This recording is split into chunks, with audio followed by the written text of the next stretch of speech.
बिस्मिल्लाहिर्रहमानिर्रहीम, अस्सलामुअलैकुम, good morning Lahore and Eid मुबारक आप सबको मेरी तरफ से, मेरी पूरी टीम की तरफ से, लाहौर रंग की पूरी टीम की तरफ से बहुत बहुत ईद मुबारक। मैं हूँ रुखमा इरफान मलिक और गुड मॉर्निंग लाहौर की इस खुसूसी ईद ट्रांसमिशन में आप सबको खुश आमदीद कहती हूँ, इस दुआ इस उम्मीद के साथ कि आपके ईद के जो तीनों दिन हैं और फिर आने वाला हर दिन इंतहाई खुशगवार बहुत ज़बरदस्त गुजरेगा।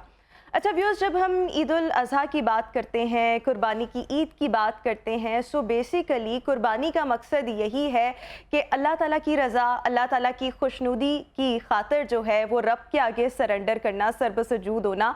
और इस सब के साथ साथ जब हम सुन्नत इब्राहीमी की बात करते हैं तो इसका तकाजा भी डेफिनेटली यही है कि हम ज़िंदगी के हर शोबे में, हर मामले में ईसार का, कुर्बानी का मुजाहरा करें। और डेफिनेटली ईद है और इस तरह की जितनी भी खुशियाँ होती हैं उसमें अपने उन बहन भाइयों का भी ख्याल रखें जो मौशी तौर पर हमसे पीछे रह गए हैं। और फिर यही बात है, यही एसेंस है जो ईद का मज़ा जो है वो दोबाला कर देता है। सो वी होप कि आपकी आने वाली हर ईद जो है वो बहुत अच्छी गुजरे और ये भी जो ईद है वो बहुत अच्छी गुजरे। ईद का पहला दिन अभी मतलब आगाज़ ही है, सो आई एम श्योर कि बहुत से लोग अभी भी सुन्नत इब्राहीमी की अदायगी में मसरूफ़ होंगे। कुछ देर बाद कुछ लोगों को जब कसाई वगैरह मिल जाएगा तो इसको स्टार्ट करेंगे। कुछ लोग बड़े कम ऐसे होते हैं लेकिन वो बड़ा अर्ली फ्री भी हो जाते हैं, लेकिन वो उनका ये होता है कि वो रेगुलर हर साल का वो सिस्टम होता है। सो ऐसे भी कुछ लोग होते हैं। बट बहरहाल ये जो सिलसिला है बहुत ही खूबसूरत सिलसिला है जो अगले 3 रोज़ तक जारी रहेगा, आज का दिन फिर आने वाले 2 दिन।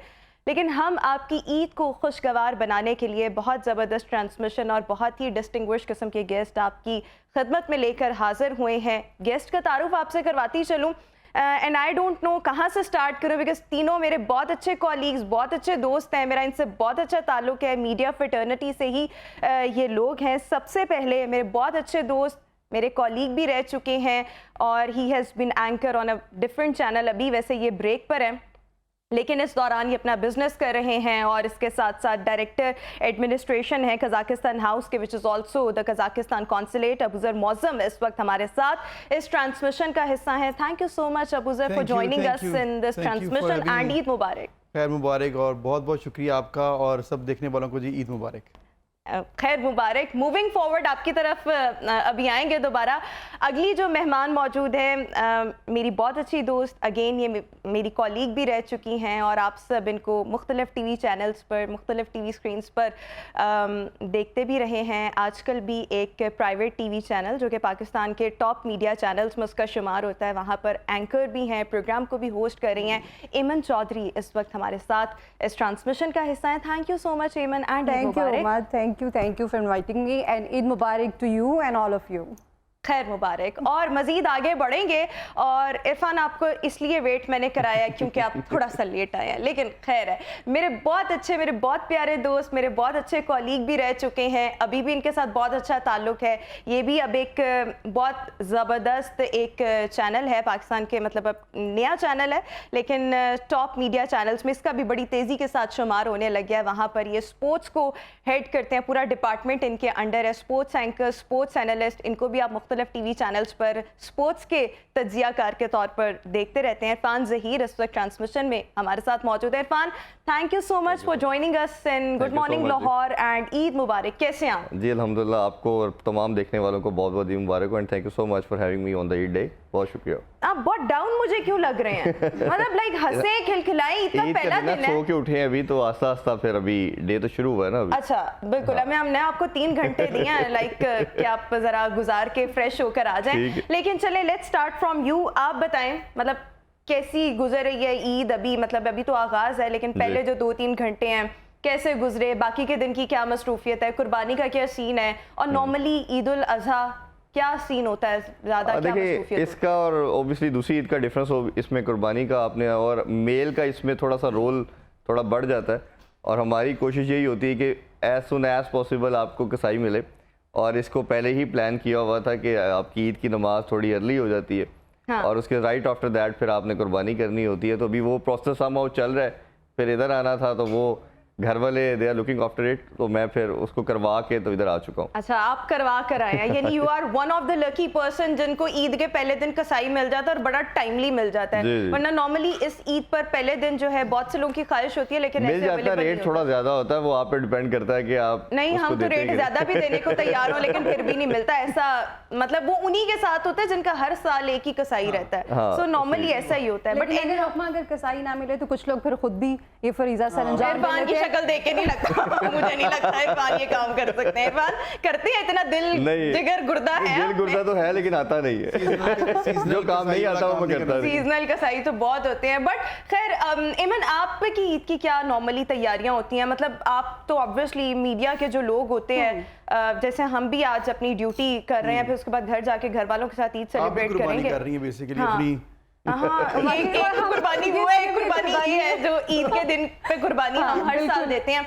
बट नॉर्मली आपकी क्या एक्टिविटी होती है? फिर दफ्तर अभी जाना है, क्या आपकी क्या रुमा मसरूफियत है? यही है कि सुबह नाश्ते पे सब इकट्ठे हो जाते हैं, क्योंकि उसके बाद पूरा दिन का स्केड्यूल तो आपको ऑफिस का होता है, नहीं पता होता है कि कब आप आएंगे। अगर ऑफिस में आप लेट तक है तो सारा दिन तो आप घर वालों के साथ नहीं है, तो सुबह नाश्ते पे सब इकट्ठे हो जाते हैं। एटलीस्ट नाश्ते पे तो सब थोड़ा टाइम स्पेंड कर लें, एंड देन ऑफिस, बस यही रूटीन। अच्छा, ऑफिस। अच्छा, आपकी अभी मतलब 1 साल हुआ है, 1.5 साल शादी को, तकरीबन इतना ही अरसा हुआ है। पहले की ईदें कैसी थी और अब की ईद कैसी है? मतलब मेरे ख्याल में अभी रिस्पॉन्सिबिलिटी आप पर आ गई बिल्कुल होगी। ऐसा ही है। Different, रुमा, मैं आउट ऑफ स्टेशन से हूँ, लाहौर से नहीं हूँ, तो मुझे पहले जो कि शादी से पहले ऐसे था कि होता था कि छुट्टी मिल जाए, घर चले जाएं पेरेंट्स के पास, और अगर नहीं मिलती थी तो फिर ऑफिस में गुजार लेते थे, और जो बाकी टाइम बचता था वो वही अकेले, मतलब हॉस्टल्स की दीवारें देख रहे हैं आप। लेकिन अब ऐसा है कि जब से शादी हुई है तो आपको फैमिली के साथ टाइम गुजारने को मिल जाता है। एटलीस्ट आप ये, जाहिर है पेरेंट्स को आप मिस करते हैं, लेकिन जब आपका अपना घर होता है तो फिर एक डिफरेंट बात होती है। और फिर आपका लाहौर में अगर घर हो तो, वरना तो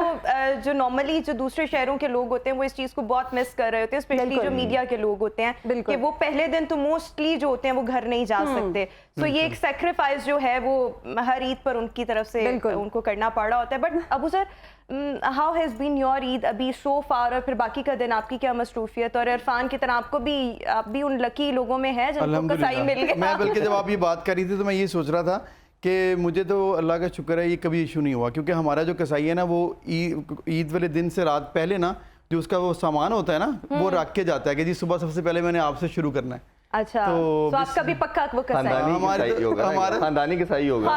हमारे तो ये नमाज के बाद जैसी 7 बजे नमाज है तो वो वापस आता हो तो वो खड़ा होता है पहले ही। अब उसे इस तरह से लगता है आप उन्हें कोई स्पेशल ऑफर देते हैं कि वो सामान रात को रख के चला जाता है। नहीं, आपकी ईद वैसे जब तक मैंने आपके साथ काम किया या जितना आपके साथ ताल्लुक है, आपकी तो ईद गुजरांवाला होती है या नहीं? गुजरांवाला में तो हम दुआ करने जाते हैं ना, बेसिकली कब्रिस्तान। अभी आप जाएंगे आज? हाँ जी, वो तो मतलब ये कुर्बानी करने के बाद 10-11 बजे जब अब आप तो आपने बुलाया हुआ है तो इसके बाद फिर हम लोग तकरीबन दोपहर के बाद ना फिर हम गुजरांवाला चले जाते हैं। तो वहाँ पे फिर हमारी सारी फैमिली होती है, उधर इकट्ठे होते हैं सारी फैमिली के साथ, फिर दुआ के लिए कब्रिस्तान जाना होता है तो उधर जाते हैं। तो एक पूरा हैपनिंग डे होता है सुबह से लेकर पूरी शाम तक। फैमिली उधर होती है? मतलब वो अगर चचा वगैरह, चचा भी है ना, ग्रैंड वो यूँ होता है कि वो हम लोग डिनर सारे डिनर के लिए इकट्ठे वहाँ पे होते हैं गुजरांवाला में। तो ऑब्वियसली लाहौर में बहनें हैं, उनको मिलना या कुछ फ्रेंड्स की तरफ से उनको दोपहर तक। और उसके जब मीडिया में काम करता था तो मोस्टली पहला दिन तो मैंने कभी भी काम नहीं किया हमेशा, क्योंकि मैंने हमेशा जाना होता था गुजरांवाला, तो मुझे वो कुर्बानी मैंने नहीं दी हुई। अबू सर के बारे से अबू सर के साथ मेरा बहुत अच्छा इंटरेक्शन रहा हुआ है और अभी भी है, हालांकि अब हम इकट्ठे काम नहीं करते, लेकिन Abu sir is a thorough gentleman और इतने ऑर्गेनाइज्ड बंदे और दुनिया इधर की उधर हो जाए ना, इन्होंने किसी की बात में बोलना है ना किसी, बस चुप करके अच्छा अबू सर फलाने ने ये किया, अबू सर ऐसे, मतलब लाइक खामोश। ये मुश्किल काम है लेकिन ये जरूरी होता है मेरा ख्याल है। लेकिन और ये एक ऐसे बंदे जो हर एक के साथ बड़ा अच्छा ताल्लुक आपने हमेशा शेयर किया। और एक बात मैं और भी शेयर करना चाहूंगी रोमा, हमारे फ्रेंड सर्कल में अबू जर को कहा जाता है कि ये मर्दों की महानूर बलोच है। अच्छा, मर्दों की महानूर बलोच। अब मुझे नहीं समझ आ रही कि आपका मतलब क्या है, कि ये कम उम्र दिखते हैं, ये बहुत खूबसूरत दिखते हैं, व्हाट डज इट मीन? ये शहजाद राय के लिए कहा जाता था मर्दों के, लेकिन इनको भी कह दिया 2 बंदे हो गए। चलो दैट्स अ कॉम्प्लीमेंट, मुझे नहीं पता था वैसे, ये शायद कहते हूँ ये देखें अब अबू सर ये हमारे बहुत से ऐसे करीबी दोस्त हैं जो कहते हैं, बहुत कॉमन फ्रेंड हैं डेफिनेटली। बिल्कुल ठीक। अच्छा अबू सर, अच्छा लगा सुन के। अच्छा एमन से जिस तरह से मैंने कहा कि ऑब्वियसली मतलब लाइक शादी हुई और उसके बाद चीजें बदल जाती हैं, रिस्पॉन्सिबिलिटी आप पर आ जाती है, या चलें आपके पास एक मसरूफियत होती है, आपका हस्बैंड, आपका घर, आपने उधर जाना है, वो देखना है। आपकी तो शादी को मेरे ख्याल में मतलब 3-4 साल तो हो 6 गए हैं, साल हो गए 6 साल हो गए हैं, लेकिन उसके बाद बेटी और इतनी प्यारी बेटी, खूबसूरत फैमिली।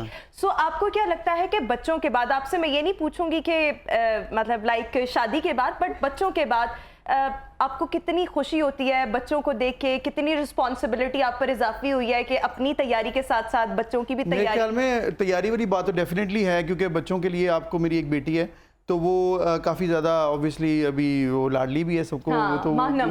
हाँ माहनम, तो उसका ये होता है कि ऑब्वियसली उसको पता है कि ईद है, जो छोटी ईद में कपड़ों का ज़्यादा, और इस ईद में उसको थोड़ा कॉन्सेप्ट दिया हुआ है कि ये जो है ना इसमें गोट और बकरा शक्कर वाला सीन है, तो वो थोड़ी एक्साइटेड थी। पिछले साल उसको थोड़ा आइडिया हुआ, इस साल तो वो मेरे साथ गई भी है साथ मार्केट, और जाके अच्छा। हमने, हाँ बकरा मंडी में हम जाते हैं तो मैं उसको साथ लेके थोड़ा सा राउंड लगाया ताकि पता लगे कि कहाँ से आते हैं, और फिर वो फिर आके बड़ी एक्साइटेड हुई। 2 दिन से उसने इनको देखा, और आज जब कुर्बानी थी तो सबसे मतलब अपनी मामा से पहले उठ के बैठी हुई थी कि मुझे उठाना है आपने। हाँ। तो ओवरऑल उसको शायद एक्साइटमेंट थी, मैं जब चेंज कर रहा था तो उठ गई, तो वो मतलब एक्साइटेड थी काफ़ी। तो ये डिफरेंट फील हुआ मुझे कि हम लोग ऐसे शायद एक्सपेक्ट नहीं करते बच्चों से, लेकिन वो भी बहुत एक्साइटेड होते लेकिन हैं। देखिए आपने उसको सिखाने की कोशिश की, उसको लेकर और गए उसने और देखें- उसने वो माहौल देखा, हाँ। नोट किया, नाउ शी इज अब मुझे एक्साइटेड। ये डर था कि ये ना हो कि जब वो बकरे की कुर्बानी हो तो वो फिर थोड़ा गम में ना आ जाए, लेकिन वो शी वाज हैप्पी, कहती हाँ ठीक है, ये इसीलिए आया था। बिल्कुल ठीक। अच्छा इरफान, आपसे मतलब मैं ये जानना चाहूंगी, आप अपनी हेल्थ को लेके, फिटनेस को लेकर कितना कॉन्शियस हैं? ये सवाल मैंने आपसे स्पेशली इसलिए पूछा क्योंकि अगला सवाल ये मैंने अबूजर से भी पूछना है। सो आप इन चीज़ों को लेके मोस्ट ऑफ द टाइम कितने लाइक कॉन्शियस होते हैं? और मुझे लगता है कि आप हैं। हाँ Is काफ़ी it हूँ so? मैं जी, काफ़ी ऐसा है? उसको लेके काफ़ी हूँ, बट अभी क्योंकि हेक्टिक काफ़ी काम चल रहा है, काम की नेचर इस तरह है कि काफ़ी लेट हो जाता है, तो कई दफ़ा आपकी एक्सरसाइज या चीज़ें आपकी रह जाती हैं। बट 80-90% मेरी कोशिश होती है कि डाइट को भी कंट्रोल किया जाए, एक्सरसाइज को भी आपकी रूटीन लाइफ का पार्ट होना चाहिए, क्योंकि आप अगर हेल्दी आपकी बॉडी है, सब कुछ है, तो आपके काम पे भी रिफ्लेक्ट करती है, और उसी के साथ फिर आपके ओवरऑल हर चीज़ में वो आपका इम्पैक्ट नज़र आता है उसको लेके। और फिर जिस तरह वो कहा कि लेकिन आप कॉन्शियस हैं? हाँ काफ़ी लाइक जो मेरे साथ 2 लोग बैठे हुए तो बहुत कॉन्शियस हैं। एमन तो खाती ही मटन है और अबूजर तो हाथ भी नहीं लगाते, वो तो 2 बाइट्स लेके ना, जितना मैं इनको जानती हूँ, गायब हो जाते हैं कि इससे ज्यादा पास खड़ा रहूंगा तो फिर दिल करेगा खाता खाने सब कुछ हो, लेकिन एक लिमिटेड क्वांटिटी के अंदर, हाँ। बहुत जरूरी है। ज़्यादा तो नहीं मेरे तीनों खाता। दोस्त जो बैठे हुए हैं ना, ये अपनी हेल्थ, फिटनेस, फिजिक को लेकर बहुत मेरे कॉन्शियस ख्याल में हैं। ये बड़ी ज़रूरी चीज़ है, होनी भी चाहिए। होना अगर जो चाहिए, नहीं कर हाँ। रहा, वो कहता है ना कि खाना आसान है, खाना ना खाना मुश्किल है, ठीक है ना। तो अब खाना तो कोई इतनी बड़ी बात नहीं, खा लूँ 10 दफ़ा खा लूँ, लेकिन बात यह है कि अपनी हेल्थ सबसे पहले है। टेस्ट आप ऑब्वियसली दो वालों का भी आ जाना, और अगर हमने 200 खाने हैं तो वो आपकी मर्ज़ी है, लेकिन मेरे ख्याल में जिस तरह बताया इन्होंने, इरफान ने भी और एमन भी हेल्थ कॉन्शियस है, और आपने ऊपर से मर्दों की मान में बलोच भी कह दिया, तो इसके लिए ज़रूरी है कि आपको हेल्थ कॉन्शियस तो होना चाहिए। देखो देखो, जरूरी खाने है के ना? लिए जीना या जीने के लिए खाना, तो वो लेकिन आपने मसला वो ये है ना कि decide जब करना। आप एक दफा इतना वेट गेन कर लेते हैं, उसके बाद कम करने के लिए जब Exactly, मुंह बंद बहुत- करना पड़ता है, वो बहुत that is मुश्किल काम difficult. है। हाय बिल्कुल। काश ये मैं भी ये चीजें सीख लूं, लेकिन पता नहीं क्यों मुझे मैं हमारी हलवा पूड़ियाँ मुझे याद है कि सुबह संडे की जब हमारी शिफ्ट होनी, तो सबसे पहले जी रूमा की होती थी हमारे वहाँ नाश्ता शाम क्या करना है? साहब, नाश्ता करना है। मैंने कहा यार मैं तो चाय बिस्किट खा ली है, और या फिर चाय रस, तो बस इट्स इनफ। नहीं जी आज तो संडे है, हलवा पूरी होनी चाहिए। जी, अच्छा फिर हलवा पूरी आ रही है, फिर सारे पैनल के साथ शाम और बाकी दीगर जो लोग थे हमारे साथ, उन सब ने फिर अरेंजमेंट करना है, और हल्वा पूरी स्पेशली इसमें ना जीन्स का भी बड़ा मैटर करता है। कई लोगों मुझे के तो जीन्स बहुत ऐसे शौक होते है हैं कि खाने का। और अभी तो मैं बहुत लगता ज्यादा है। फूडी हो गई हूँ, बाहर का बहुत खाने लगी हूँ, ऑल्दो कि ये एक बहुत गलत प्रैक्टिस है, लेकिन बंदा क्या करे, काश इन जैसे इन बातों का मुझ पे भी असर थोड़ा हो जाए। खाओ। 200 जहाँ 2 दफ़ा जाओ वीक में, जहाँ मर्जी जाओ, रोज जाओ। वो दिन में 2 दफा जाती है ना उसके बारे में। हाँ ये थोड़ा एमन मसला के बारे में मैं बता दूं कि एमन बहुत शौक से मटन खाती है। मैं इन सबको बहुत अच्छे से जानती हूँ, मैंने इनसे टाइम गुजारा हुआ है। सो एमन ये इस ईद पे कितना मटन खाया है या अभी खाना है? मतलब अभी ईद तो पे तो आगाज है। कोई हिसाब नहीं होता है, क्योंकि कोई ईद पे आप हेल्थ कॉन्शियस वाला अपना हिसाब किताब नहीं रख पाते। ईद पे जितना खाया जा वैसे सके। Why mutton? Why are you so fond of mutton? पता नहीं, आई डोंट नो। मेरे अब्बा जी को बहुत पसंद है, सो मुझे बहुत अच्छा लगता है। मैंने दरअसल बचपन में बहुत खाया मटन। मेरी मामा गिलगित से हैं, तो वहाँ पे मोस्टली जो है वो मटन और दुम्बा ये हाँ, अब वहाँ तो पे लाहौर खाया में जाता बड़ा है। ट्रेंड हो गया वैसे। यस, पिछले 2-3 साल में तो मैंने तो देखा है। इसलिए वो शायद फैमिली की तरफ से। Family लाहौर की में तरफ तो से। बड़ा कुछ खाया गया है। हाँ, लाहौर में तो गोश्त के नाम पर मटन और बीफ के नाम पर बस, मटन के बस। नाम पर आप स्पेशली ये बहुत देखिए से ना, गधे जब बहुत से- से बस जब ये से बातें ना ही उसको- याद कराएं। जब से उसको रोका गया है तो आप देख रहे हैं उनकी क्वांटिटी के अंदर 1 लाख का डिफरेंस और ऐड हो गया है। लेकिन देखिए मुझे ना, लगता है मुर्दार अल्लाह माफ करे, लेकिन ये चीजें they are still like very common, specially जब हम बैकवर्ड एरियाज की बात करते हैं। आए रोज हम कोई ना कोई जी। पंजाब फूड अथॉरिटी की अभी तक कार्रवाई, इतनी कार्रवाइयों के बावजूद, लेकिन हम जैसे लोग ही हैं जो फिर उन्हीं फूड पॉइंट्स पर जाते हैं, उनको सील भी किया जाता है, लेकिन हम जाते हैं खाते हैं, बिकॉज हमारे अंदर वो ब्लड के अंदर, स्पेशली मेरे अंदर शायद बहुत ज्यादा, मैं कहती हूँ जितनी गंदी चीज होती है ना उसका जायका उतना अच्छा होता है। बट अबू सर, आप मतलब लाइक बचपन की ईद, वो ईदें कैसी थी? और फिर उसके बाद एक बहुत अर्ली एज में आपके फादर जो थे वो जी। चले गए, फिर उसके बाद जब आपके सर से ऐसा वो कहते हैं ना बाप छाँव होती है, जी, वो जब बिल्कुल। हट जाती है, सो ऑब्वियसली फिर आपको बहुत रिस्पॉन्सिबल होना पड़ता है। और अब आप कितने रिस्पॉन्सिबल हैं? वो बचपन की ईदें आप मिस करते हैं, आपके भाई हैं जी। वो बाहर होते हैं, हाँ, सो ये आप तो है। अकेले, आप पर यहाँ पर जिम्मेदारी, ऑब्वियसली बहनें अपने अपने घरों में हैं, बट आपने सब चीजों को मैनेज बिल्कुल, करना है, लेकर बिल्कुल चलना है। ऐसे ही है। और सबसे बड़ी बात ये है कि जब से भाई 12 साल से वहाँ पे ऑस्ट्रेलिया में है, तो मैं तो वहाँ पे मतलब वैसे तो गया हूँ, लेकिन ईद हमने इकट्ठे 12 साल में नहीं की। तो अच्छा, वो छोटी ईद भी नहीं कोई की? छोटी भी नहीं, ईद-उल-फित्र? वो मतलब मेरी अम्मी तो इस दफ़ा भी वहाँ पे ही हैं, बड़ी ईद के लिए भी, छोटी भी उन्होंने वहीं भाई के साथ की है। अच्छा, अच्छा, वो अच्छा। यूँ करते हैं ना, मिक्स एंड मैच होता है, मिक्स एंड मैच के चलो 2-3 यहाँ पे कर ली, फिर 2 जरा भाई के साथ। लेकिन मेरे और मेरे भाई के दरमियान ऐसा है कि वो काफ़ी टाइम से ईद हमने इकट्ठी नहीं की है। उसकी वजह ये है कि ऑब्वियसली यहाँ पे थोड़ा समर्स में आती है ईद, काफ़ी सालों से आ रही है, तो वहाँ पे इस टाइम मुश्किल होता है आना, वो दिसंबर में ज़्यादातर आते हैं। तो अम्मी के लिए आसान था, इस दफ़ा तो वो भी नहीं है, छोटी पे भी नहीं थी, वो वहीं पे हैं ऑस्ट्रेलिया। तो मैं ऑब्वियसली अब्बू के बाद डिफरेंट है, जब पहले हम लोग उनको देखते थे कि अच्छा जी क्या ईद का प्रोग्राम है, अब हमने खुद ईद का प्रोग्राम बनाना होता है पिछले 18 साल से। और हमारे मतलब बेटी भी, जैसे मैंने पहले बताया है, तो अब मैंने उसको प्रोग्राम बताना है और मैंने प्लान बनाना है। डिफरेंट है ऑब्वियसली, एक ऑल टुगेदर मिस बहुत करते हैं, हर ईद पे हमने और जाना वो हर होता है। ईद पर एक बड़ा घर होता है, तो वो क्या आपका है जहाँ पर बहनें वगैरह आती हैं? ऑब्वियसली अगर अम्मी नहीं है तो ये रिस्पॉन्सिबिलिटी तो आपकी है ना कि बहनों को भी होस्ट करना होता है, तो वो क्या आप इस दफा तो जिम्मेदारी वैसे fulfill तो अम्मी करते थी हैं? लास्ट टाइम भी, उसे अगली दफा भी इंशाल्लाह मेरा ख्याल है भाई को देखते हैं, मना लेंगे कि अगली दफा इधर एक कर लो। हाँ, तो मौसम ये आहिस्ता-आहिस्ता बदलने हाँ, लग जाएगा। बार ये है कि अम्मी जो है वो हों और बीवी है, तो बहनें तो आएंगी और आती हैं, और ऑब्वियसली घर है। बाकी हमारा मेन जो कॉन्सेप्ट था वो आपको भी पता ही, गुजरांवाला जाने का होता है। हमारी सारी फैमिली का फोकस होता है कि सब इकट्ठे वहाँ पे हो जाएं। 4-5 हमारे यहाँ फैमिली मेम्बर्स, फैमिलीज हैं, चाचा वगैरह, और इतने ही वहाँ पे गुजरांवाला में भी है, वो सब इकट्ठे होके एक डिनर कर लेते हैं। उससे एक ईद की फीलिंग भी आ जाती है, और वो मेंटेन भी रह रही कई सालों से, और इंशाल्लाह आगे भी चलती रहेगी। वैसे अबू सर, इंशाल्लाह। गुजरांवाला के लोग तो सुना है कि फूडी होते हैं, वो मतलब उन्हें बट खाना बहुत है, पसंद बट होता है। है, वो बट होने के बाद देखो- बट्टों के नाम पे धब्बा। नहीं देखो, बात ये है कि खाना मुझे पसंद है, लेकिन कितना खाना है वो फिर मेरी पसंद भी तो होनी चाहिए ना। अब उसमें आपको हेल्थ इसमें कॉन्शियस ना तो ऐसा है। इनकी जात का कोई कमाल नहीं है, इनके स्कूल कॉलेजेस इन चीजों का कमाल है, बिकॉज वो एचएसएन और वो चीजों में जब आप पढ़ते बढ़ते हैं, तो मेरे ख्याल में फिर ये वो बहुत कंपनी में discipline मैटर और कहते हैं ना गुजरांवाला वाले जो लोग हैं वो जब तक थकते नहीं है वो खाना नहीं नहीं छोड़ते। है, लेकिन और अब मेरे बच्चों के बारे में वैसे भी मेरे वही ख्याल है में ना ना। अब थोड़ा सा कुछ 10 साल में मैंने ये चीज़ देखी है कि लोगों को थोड़ा सा कॉन्शियस लेवल इस बारे में बढ़ गया है हाँ। कि यार इतना खाना खाना जो है ना वो आपकी हेल्थ के लिए ठीक नहीं यार है। इतनी बीमारियां बहुत डिफरेंट अब आप निकल देखिए, आई कि आप आपको बता पता ही नहीं दीजिए चलता। ईद पे कितना लोग खाते हैं, और अभी देखिएगा अभी 2 दिन बाद आपको अभी खबरें 2 आना शुरू दिन भी होंगी, बहुत खाएंगे फलाने इसमें। हॉस्पिटल में 15 बंदे आ गए, गेस्टों ऐसा ही से है। 10 आ गए, ये आ गया वो हो गया, ये बहुत मसला है। और ऐसा वाकई हमेशा होता है। बिल्कुल अपनी डाइट का, अपनी हेल्थ का यकीनी तौर पर ख्याल रखना चाहिए। और बकरा ईद का मतलब ये नहीं है कि आपको पूरा साल बकरा मिलेगा, नहीं, सो उस पर भी हाथ रोक कर जो है वो खाना सबका बनता है। बहरहाल बातों का सिलसिला यूं ही जारी रहेगा। अभी मुझे यहाँ पर ट्रांसमिशन में एक ब्रेक लेनी है, आपसे मुलाकात होगी एक ब्रेक के बाद। Stay with us. Good morning, Eid मुबारक।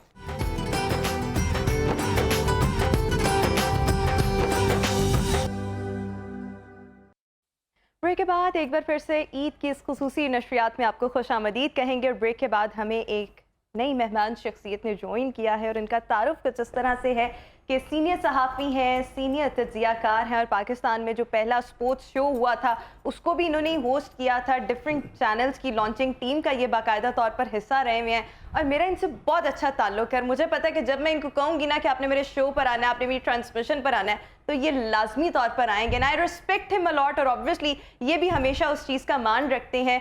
पीजे मीर साहब इस वक्त हमारे साथ मौजूद हैं। पीजे साहब, thank you so much, good to see you after such a long time, and Eid Mubarak. And Eid Mubarak to you as well. कैसे हैं आप? Very good. जबरदस्त है। मुझे मेरी टीम ने कहा कि पीजे साहब को आप खुद कहें और वो फिर आएंगे, हम कहेंगे तो शायद ना आए, लेकिन वो देखिए आपने उस चीज का मान रखा एंड आई एम ग्लैड कि आप आए। सो मिस कर दिया सर, क्रिकेटर भी है। हाँ यस, क्रिकेट खेलते रहे हैं और अब मतलब डिफरेंट हमने पीएसएल पर भी देखा और ऑफ एंड ऑन हम देखते हैं कि ये अपने सियासी तज्जियों के साथ साथ क्रिकेट पर भी तज्जिए जो हैं वो दे रहे होते हैं। सो यस, अच्छा प्रोफाइल डेफिनेटली इनका बहुत ज़्यादा रिच है। पीजे साहब आपकी ईद सो फार हाउस इट, और अभी तो आगाज़ है, बाकी का दिन कैसा गुजरेगा? और मुझे जहाँ तक आपका पता है आप तो टोटल वेजिटेरियन है, वीगन है, आप तो बिल्कुल गोश्त के पास भी नहीं जाते, तो फिर आप इस ईद को कैसे बर्दाश्त करते हैं? मैं तो बेचारों बकरों का देखता हूँ उनका हाल क्या होता है। और yes I am totally vegetarian, लेकिन एक वजह से आपको भी बताया, मैंने बताई आपको वजह, बट मेरा ख़्याल है ये वो दिन है कि हमें ईद अपनी जगह पे है, त्यौहार अपनी जगह पे हैं, ट्रेडिशंस एंड ऑल, हमें उन लोगों का ख्याल आज रखना है एक कम से कम जो कि लेस प्रिविलेज्ड है, उनके लिए ज़्यादा आप करो। ईद तो आएगी, हर साल आएगी, लेकिन ये आपको एक फुल स्टॉप मिल जाता है आज का दिन कि यार let's think about the poor and ये अगर ख्याल हम रख लें, बल्कि सारा साल ही रखें तो अच्छी बात है। तो चलो आज भी अगर रख लें, क्योंकि मैंने देखा है कि ईद ऐसे मौक़ों के ऊपर बहुत गोश्त वेस्ट हो जाता है। दे दो, ज़रूरी नहीं है कि फ्रीज़र में रखने, दे दो, लोगों को दे दो जिनको नहीं मिलता है। हाँ। तो I think that has to be the message. लेकिन वो जो रीज़न है जिसका मुझे तो पता है, लेकिन हमारे व्यूअर्स सुनना चाहेंगे कि क्या ऐसी वजह है जिसकी वजह से आप सिर्फ वेजिटेबल्स ही प्रेफर करते हैं, वेजिटेबल डाइट उसी का इस्तेमाल करते हैं? So what's the reason behind? मेरी ऑडियंस को भी तो बताए ना। रीज़न बड़ा वेल 71 की वॉर थी, तो मेरी यूनिट जो थी 22nd फील्ड, हम इधर गंडा सिंह वाला बॉर्डर पे थे, तो वहाँ क्या था, एक कसरे हिंद और फ़ख्रे हिंद, तो हमारी 5th पंजाब भी थी वहाँ, तो उन्होंने उसको टेक ओवर किया। तो एक उनका था इंडियन कैप्टन गुरमीत सिंह, ठीक है, वो लगा हुआ था अपनी उसकी MG1A3 के ऊपर कर रहा है, तो इवेंचुअली हमारे जवानों ने कहा कि सरेंडर कर, लव लुहान ये वो। तो जब उसको बाहर लेके आए तो हम आगे गए, तो मैंने देखा कि बॉडीज़ जो थी सोल्जर्स की, किसी का यूं कटा हुआ है, किसी का यूं गर्दन कटी हुई है, स्लाइस्ड शेल आपको स्लाइस कर देता है। बस उस दिन के बाद मैंने खाना ये गोश्त छोड़ दिया, टेस्ट भी नहीं करते। मैं कहता हूँ कि लेकिन आपके घर जो दावतें होती हैं वो बस लेकिन आपके घर दावतें होती हैं तो उस पे ऑब्वियसली मैंने खुद भी बिरयानी बहुत दफा खाई है ये। अब नहीं वो है अपने लिए दाल होती है, मेरे में मैं सिंपल मतलब मेहमान नवाज है, बड़े जबरदस्त, और होस्ट तो बेहतरीन है। मुझे तो इतने अरसे से नहीं इन्होंने होस्ट किया, मैं कैसे कह दूं। लास्ट में बुला लेना, अब सर आप लेके आओ, डन है, ठीक हो गया। तो उसके बाद आई जस्ट स्टॉप्ड, तो बस यही है। और कई दफ़ा ये होता है कि अच्छा मैं कबाब कई दफ़ा खा लेता हूँ, लेकिन अगर मेरे साइकोलॉजिकली दिमाग में वो आ गया तो I leave that, I can't. So this was the reason जिसकी वजह से आप अभी भी जो है वो गोश्त नहीं खाते। लेकिन ऑब्वियसली ये आपका कॉन्सेप्ट और ये जो भी आपने बात की है कि दूसरों का ख्याल रखना, जो पुअर्स हैं उनका ख्याल रखना, उनको अपनी खुशियों में शामिल करना, और वो पूरा साल एक चीज़ से महरूम रहते हैं। ऑब्वियसली अब तो मटन एंड बीफ एवरीथिंग सब कुछ इतना एक्सपेंसिव हो चुका है, सो उन खुशियों में या उन चीज़ों में, उन महरूमियों में, उनकी महरूमी अगर आप वहाँ पर थोड़ी सी उसको दूर कर सकते हैं तो अपना हिस्सा ज़रूर अदा करना चाहिए इस कॉन्सेप्ट के तहत। यस, आई एम श्योर कि आप इस चीज़ पर बिलीव करते हैं। So actually this was the reason जिसकी वजह से पीजे मीर साहब जो हैं वो आज तक गोश्त को हाथ नहीं लगाते, लेकिन जो उसका एक कॉन्सेप्ट है डेफिनेटली उस पर यकीन रखते हैं। अच्छा, इसके साथ साथ ये बातें ईद के हवाले से भी होती चली जाएंगी, लेकिन मैं आपसे मज़ीद एक और सवाल करना चाह रही हूँ, बिकॉज अभी आप एक प्राइवेट टीवी चैनल पर बतौर सियासी तज्जियाकार अपनी ओपिनियन, अपना एनालिसिस जो है वो दे रहे होते हैं, और आप ये काम मतलब आप एक वसी तजर्बा रखते हैं जर्नलिज्म में भी।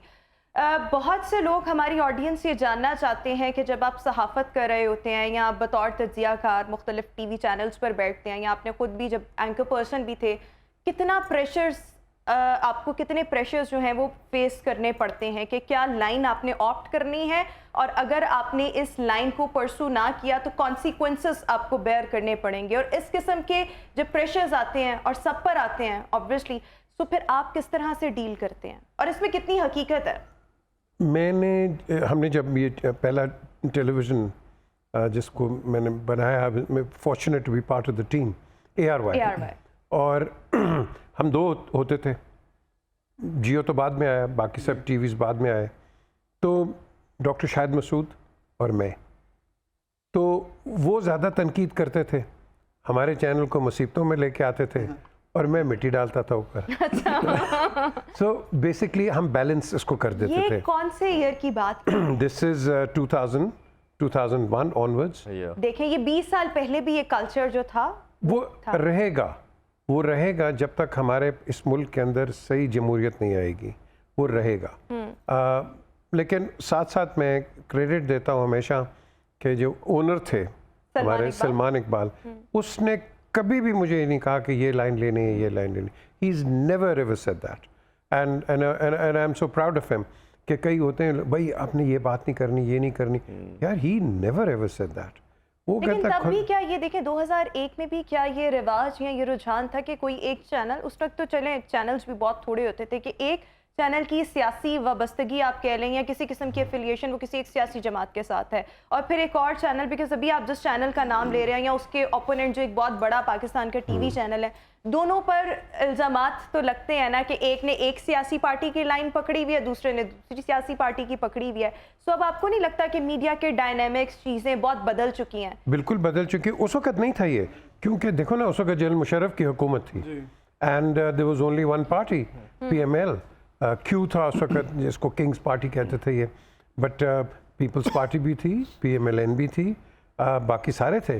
लेकिन लीडरशिप एग्जाइल में थी, और एग्जाइल के अंदर मैं तो ओपनली जाता था, नवाज शरीफ के इंटरव्यूज़ करता था, शहबाज शरीफ के करता था, कोई उनको हाथ नहीं लगाता था, मैं करता था। सही। And Benazir, I used to do that. तो ये उस लिहाज से I thought ARY did a wonderful job as far as institution. तो बड़ा डिफिकल्ट टाइम था।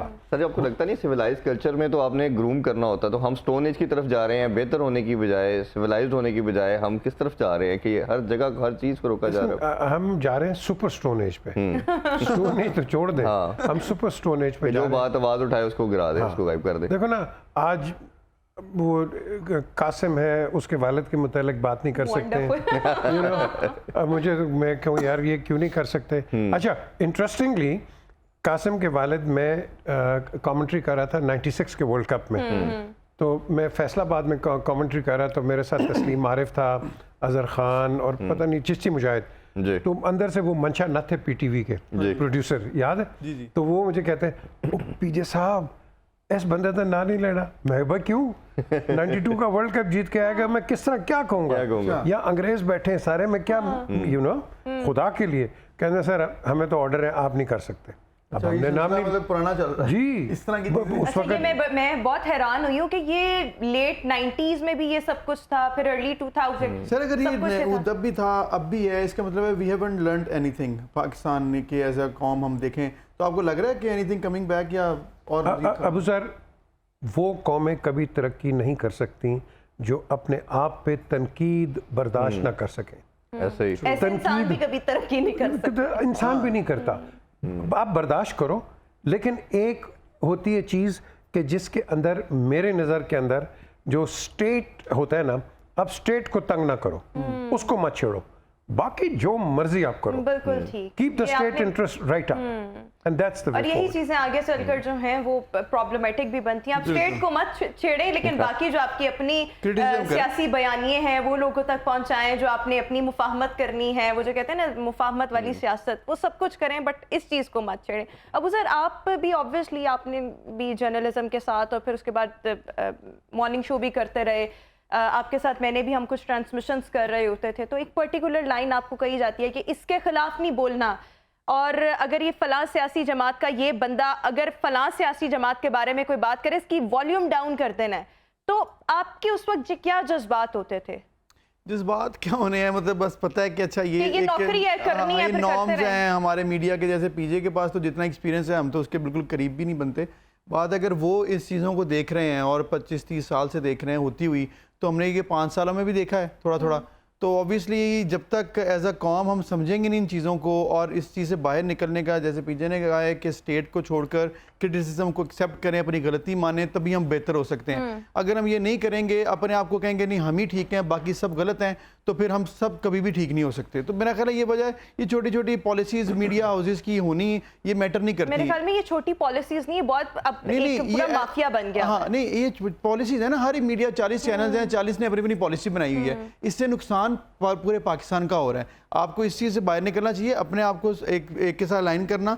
बेहतर ये है कि आप क्रिटिसिज्म करें, अगर आपको कहीं लगता है जो काम है मीडिया का कि आपने इंफॉर्मेशन देनी है, न्यूज़ देनी है, वॉच डॉग का किरदार अदा करना है, जो है अगर वही करें ना तो मेरे ख्याल में सब मसले ठीक हो बिल्कुल ठीक। जाएंगे। अच्छा इरफान, बिकॉज आपका तो ज़्यादा जो ताल्लुक है वाबस्तगी है वो स्पोर्ट्स के साथ है, तो स्पोर्ट्स में भी कभी आपको कहा जाता है कि ये लाइन लेनी है, या किसी भी किस्म की ऐसी कोई रिस्ट्रिक्शन आपकी फील्ड से रेलेवेंट कभी कोई आई हो? देखिए उसमें दो चीज़ें हैं। एक तो ये कि हमारी थोड़ी साइड जो है जर्नलिज्म की वो डिफरेंट है, डायरेक्टली पोलिटिकली, बट इनडायरेक्टली हमारी भी होती है।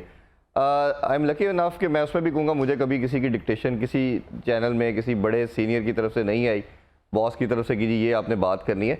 बट मैंने एक अपनी कोशिश ये की है कि आप ऑनेस्ट बात करें। कई दफ़ा होता है कि कोई प्लेयर डिज़र्व करता है या नहीं करता, हम उस पर बात करते हैं, दोस्ती भी होती है रिगार्डलेस, उस पर बात करनी भी चाहिए, उसको फेयर होकर बात करें ताकि आपका स्टैंड दुनिया जो सुन रही है वो ये ना कि ये बाइस बंदा है।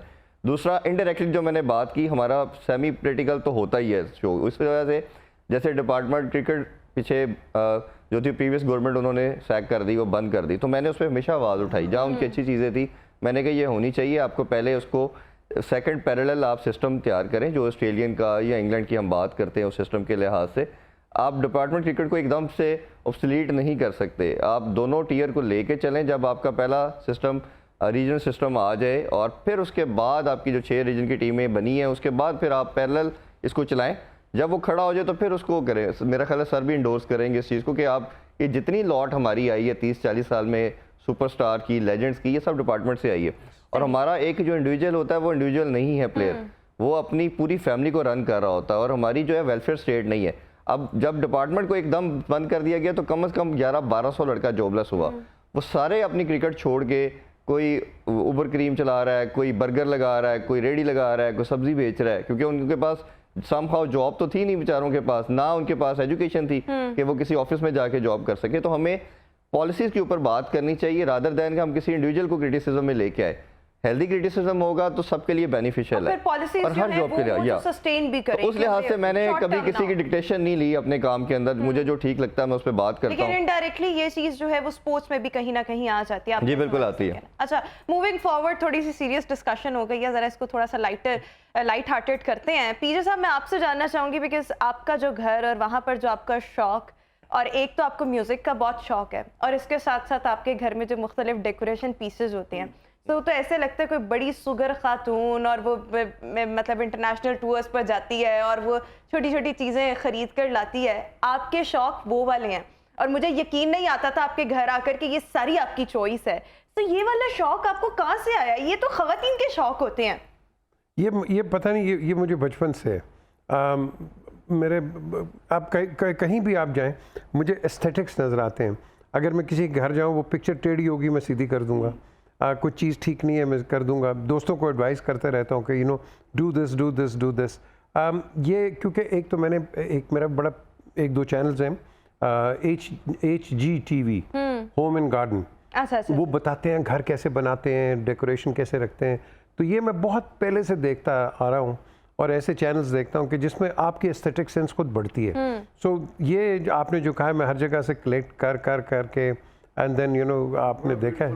सो यू नो, और फिर जिस अंदाज में इन्होंने वो सारी सेटिंग की हुई है, चीज़ों को अरेंज किया हुआ है, एवरीथिंग इज अवेलेबल, पेंटिंग्स इतनी ज़्यादा, सब चीज़ें। सो मैं तो बहुत इंस्पायर होती थी। क्लासिकल। फिर वो एक साइकिल भी आपने वो जो रखी हुई है वो इतनी प्यारी क्यूट सी, वो आपने भी शायद अबूजर देखी हो। हाँ, इलेक्ट्रिक है वो। अच्छा, इलेक्ट्रिक है। अच्छा, वो मैंने तो हमेशा, मुझे नहीं पता वो इलेक्ट्रिक है या उसका क्या, मुझे लगता था वो एक आपने डेकोरेशन पीस के तौर पर रखी हुई है। अच्छा, ये डेफिनेटली बहुत ज़बरदस्त है। अच्छा, और इसके साथ साथ बिकॉज हमने आपको अल्लाह हाफ़िज़ कहना है तो मैं ज़्यादा चीज़ें आपसे मतलब पूछना चाह रही हूँ। एक और चीज़ कि म्यूज़िक में आपको बहुत इंटरेस्ट है, बहुत ज़्यादा है, और म्यूजिक लगा और फिर आप सुनते जाते हैं, बल्कि आपके जो मेहमान होते हैं उनको भी आप कहते हैं सुनो सुनो। तो ये वाला शौक ये भी क्या बचपन से ही है?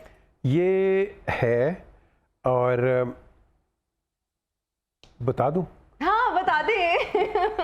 ईद का मौका है, बताएं। जब नवाज शरीफ पॉलिटिक्स में नहीं थे हाँ, तो मैं और ये फिरा करते थे लाहौर में, जैसे आम फिरते हैं लोग, तो Nawaz used to sing very well, oh beautiful, I tell you. हाँ। और उनका गाना अभी भी मैं मिलता हूँ, मैं याद कराता हूँ।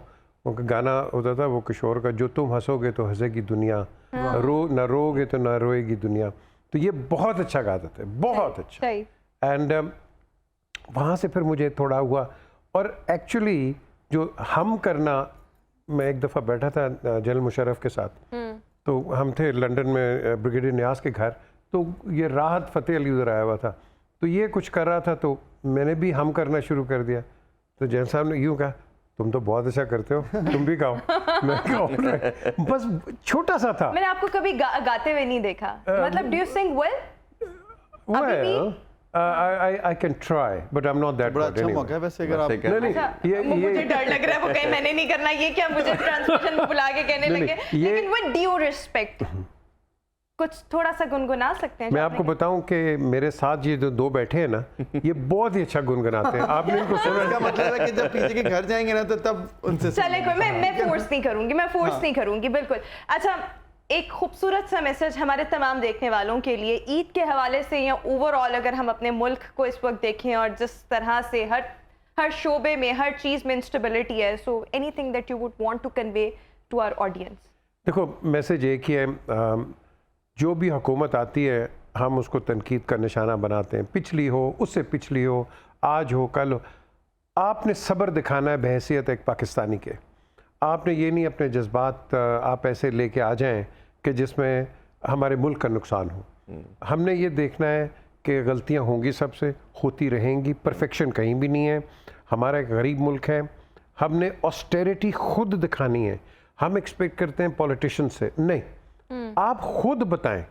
अब फॉर एग्जांपल रोड पे जा रहे हैं तो आपने कुछ पकड़ा, ये फेंक दिया, ये सियासतदान का कसूर नहीं है, ये मेरा कसूर है। सही। तो आपने अपनी जिम्मेदारी, सिविक रिस्पॉन्सिबिलिटी उठाएं। आज का दिन बड़ा अच्छा दिन है, नाराज़गी ना रखें किसी के साथ। नाराज़गी 3 या 4 मिनट की गेम है, थूक दें। जिंदगी बहुत दिलों को छोटी है, साफ करें। दिलों को साफ रखें। देखो, अगर हमारे आज मौका भी ऐसा ही है कि रसूल पाक सल्लल्लाहु अलैहि वसल्लम, जब वो एक औरत कूड़ा करकट फेंकती थी उनके, और एक दिन वो बीमार हो गई, ये खुद उनके घर गए थे सुभान अल्लाह, सुभान। पूछने के लिए। ये होती है कंसिडरेशन, ये आप रखो। और मैं ईमान से कह रहा हूँ, ये नहीं कि टीवी पे आके बातें आप करो, करो, पहला स्टेप ले, इनिशिएटिव ले, पहला करो, बिल्कुल करो। बारिश का पहला That's Kadam. the way, that's अच्छा, the हम सब तीनों को आप अच्छी तरह जानते हैं, या इरफान या कोई एक कि आप कहें नहीं बहुत ज्यादा नहीं जानते? सबको जानते हैं जी। Any word for Abuzar? Abuzar, senior here, तो मैं चाहती हूँ कि कुछ कहें आप। अबूजर ये चैनल पे थे, तो ही वाज डूइंग, फिर ही सेड कि उन्होंने कहा जी कि न्यूज़ करो, तो ही सेड नो, मुझे आप प्रोग्राम दें, because that's what I am good.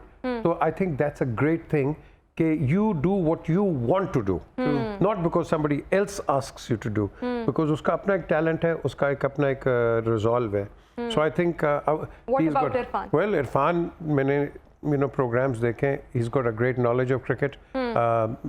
जिस तरह इंटरेक्शन होती है स्पोर्ट्समैन के साथ, वो आसान काम नहीं है, बड़ा मुश्किल काम है। पता नहीं इरफान को जुगतें पड़ी हैं कि नहीं, वहाँ जुगतें भी पड़ जाती हैं बड़ी ठीक ठाक। And what about me?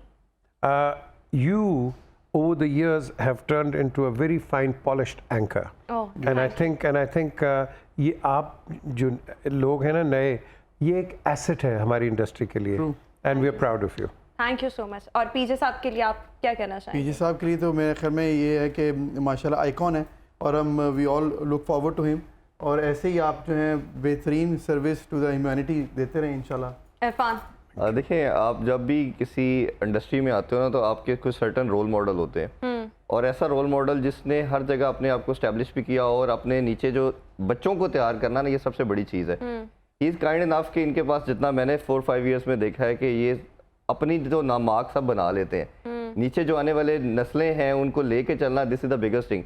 तो ये जो एक उस्ताद का या मेंटोर वाला जो इनका रोल है ना, इस और पे ये मैं बहुत इनको सल्यूट हेल्पिंग करता है, हूं। सपोर्टिव है, मतलब मैं भी कभी इनको कॉल करूं, और जब अब भी मुझे इनके- जरूरत पड़ी है ना, इनके जितनी- इन्होंने मेरे लिए वो काम किया है, यानी जहां पे मैंने कहा आप कॉल करें, इन्होंने वो किया है। और अगर आप इनके कंसीडरिंग दिस फैक्ट कि जो इनकी एज ग्रुप के जो सीनियर जर्नलिस्ट हैं उनसे बात भी नहीं कर सकते, तो इनकी अवेलेबिलिटी होना अपने जूनियर्स के लिए, उनको गाइड करना, उनको एक जो रोड मैप प्रोवाइड करना, ये मेरा ख्याल है कि उस्ताद का बड़ा और होने का हम इनका सब मतलब फ़ख्र बहुत करते हैं। ब्लेस्ड हैं आप हमारे साथ। We are so honoured you. कि आपने हमें ज्वाइन किया and thank you so much for joining us in today's Eid transmission. इंशाल्लाह आपसे फिर मुलाकात होगी किसी खाने पे या शायद मेरे शो पे या जिधर भी, but thank you so much once again. इसी के साथ अभी हम शो में एक ब्रेक शामिल करेंगे, आपसे मुलाकात होगी एक ब्रेक के बाद।